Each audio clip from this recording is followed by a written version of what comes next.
Hi, everyone. We're back again with Three Body Problems. I'm Dr. Jeff Silverman in San Francisco, California, and I'm joined by Dr. Rachael Livermore out in Melbourne, Australia. And today we have with us our largest time zone stretch ever. This is Dr. Hwihyun Kim, who is an assistant scientist at the Gemini South Observatory in Chile. Hi, Hui. Hi, everyone. So I'm in La Serena, Chile, and here it's a 7 p.m. and summer, so it's hot and humid. So I'm drinking water, local water, Chilean water. What about you guys? I've got a beer because it's 2 in the afternoon here, so. Well, it's 9 o'clock in the morning here in Melbourne, so I have a nice cup of tea. All right, so you're in Chile. You're at the Gemini South Observatory. What is your current elevation, approximately? Well, the La Serena is a beach city, so we are at the sea level.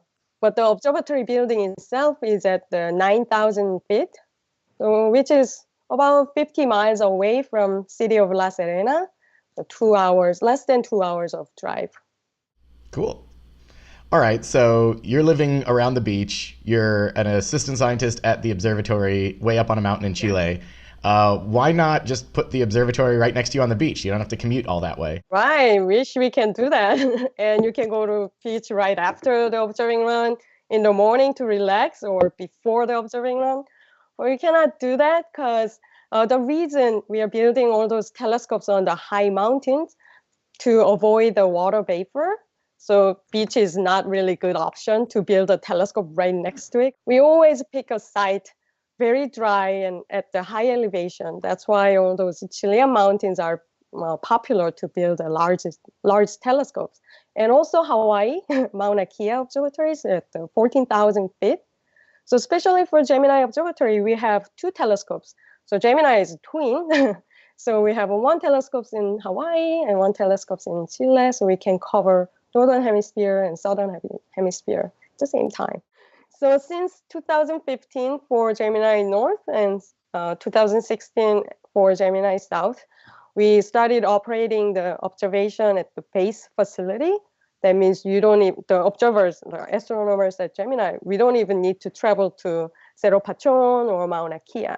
We just observe at the base facility, which means La Serena or Hilo. So I live 5 minutes away. So when I need to do observing, I just sleep in my house and come to the control room in our office building and observe and go home and play with my dog.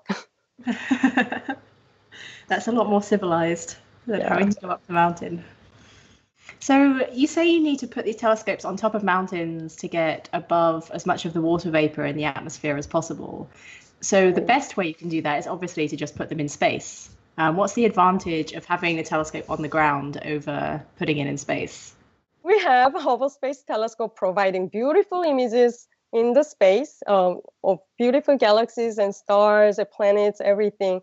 But it's so expensive to build a space telescope and launch the telescope, and planning costs way more money. So you said it's expensive to put telescopes into space, and it is also easier to access telescopes on the ground than in space, so you can go to the telescope and upgrade stuff on the ground, and also put in new instruments. And I believe you've worked on one of those newer instruments when we were all at UT Austin, and still working with it, I believe, to this day, right? Yes. So when I was at UT Austin, I worked on the instrument called IGRINS, Immersion Grading Near Infrared Spectrograph. It's a long name, but let's say just IGRINS, beautiful name. And so for Gemini, we have a program called the Visiting Instrument Program. So the instrument PI can bring their instrument to be installed to our observatory and use it with 8-meter telescope instead of 2.7-meter telescope at McDonald. So they can get more light, they can observe fainter stars, which it's not possible with a smaller telescope. So can you tell us a bit about what you do at the Gemini Observatory? Because your position isn't exactly the same as a typical academic position, is it? Right. So the scientists at Gemini Observatory or other observatories, we have the functional duty for the related to the observatory operation.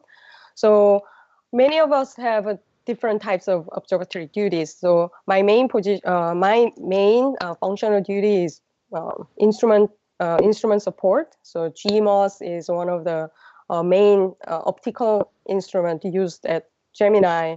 So I support users for those instruments. And also what other work I do is Q coordinator. So you also get some fraction of your time to do your own research instead of just helping other people. Can you tell us a little bit about what your own research focuses on? So my research is mainly focused on star cluster. So star cluster is a birthplace of massive stars and also like low mass stars as well. So most of the stars form in the cluster groups when they are formed, and they're like large, dense, giant molecular cloud. So my main research is using the Hubble Space Telescope, ultraviolet images. That's UV light is mainly comes from the massive, recently formed stars. So that's what I study. And I also do follow-up observation using Gemini facility. So what are you looking forward to in the near future of Gemini Observatory? Either new instrument, new technology, better beach houses? What's on the horizon that you're excited about? So in very near future, my former instrument, IGRINS, is coming, visiting to Gemini South as a visiting instrument. So our next semester starts in February, the 2018 A semester. But IGRINS observation will start in April. So I'll be reconnected to the IGRINS community, science community. So that's another exciting thing that's going to happen to me. And for Gemini Observatory, especially for Gemini South, we have largest synoptic survey telescope called LSST. It's in the construction, will be built on the same peak as Gemini Observatory and the source. Yeah, LSST will survey the entire southern hemisphere within a very short period of time. So when some interesting event happens, then that triggers the observation, and Gemini and SOAR telescope will do follow observation to study more details about those events. So LSST construction is happening now, and the data center for LSST will be the second largest data processing center in the southern hemisphere. The largest one is, of course, ARMA. They have the big data every night, but the LSST will produce terabytes of data every night. So they need to process those data and also store those data safely. So they are building data center right next to our Gemini building. Pretty loud, but shouldn't complain. Because it's exciting. I'm sure we'll have future episodes of people talking about LSST and observing with that and finding interesting things and the data problems. As a data scientist now, that part is really interesting to me too. So it's been great to see you again, Hui, and all best of luck with all you're observing in Chile, and cheers. Cheers. Thanks for being on. Cheers.